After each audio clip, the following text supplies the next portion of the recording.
اور آپ کو بتاتے چلیں ایس پی انویسٹیگیشن عمران عباس چدر کی سربراہی میں سرگودا پولیس نے جرائم پیشہ عناصر کے خلاف مؤثر کارروائی عمل میں لاتے ہوئے ماہ مئی میں مجموعی طور پر 100 سے زائد موٹر سائیکل ریکور کر لیے ہیں۔ یہاں پر آپ کو اپڈیٹ کرتے چلیں سرگودا سے، جہاں پر ایس پی انویسٹیگیشن عمران عباس چدر کی سربراہی میں سرگودا پولیس نے جرائم پیشہ عناصر کے خلاف مؤثر کارروائی عمل میں لاتے ہوئے ماہ مئی میں مجموعی طور پر 100 سے زائد موٹر سائیکل ریکور کر لیے اور پولیس نے کارروائیوں کے دوران درجنوں سرگرم ملزمان کو بھی حراست میں لیا ہے۔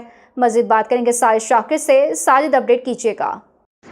جی بالکل، ایس پی انویسٹیگیشن عمران عباس چدر کی سربراہی میں سرگودا پولیس نے جرائم پیشہ عناصر کے خلاف مؤثر کارروائی کرتے ہوئے ماہ مئی میں مجموعی طور پر 100 سے زیادہ موٹر سائیکل ریکور کر لی اور پولیس نے کارروائی کے دوران درجن سرگرم ملزمان کو حراست میں لیا ہے، جبکہ ایس پی عمران عباس چدر نے برآمد مال مسروقہ اصل مالکان کے حوالے کیا۔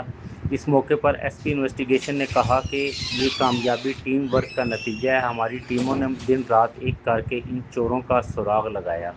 ہم شہریوں کو یقین دلاتے ہیں کہ ان کی لوٹی ہوئی پائی واپس دلانے کے لیے پولیس ہر ممکن حد تک جائے گی۔ جی بہت شکریہ ساجد ہمیں اپڈیٹ کرنے کا۔ یہاں پر آپ کو اپڈیٹ کر رہے تھے سرگودا سے، جہاں پر ایس پی انویسٹیگیشن عمران عباس چدر کی سربراہی میں سرگودا پولیس نے جرائم پیشہ عناصر کے خلاف مؤثر کارروائی کرتے ہوئے ماہ مئی میں مجموعی طور پر 100 سے زائد موٹر سائیکل ریکور کیے ہیں اور متعدد ملزمان کو حراست میں لیا گیا ہے۔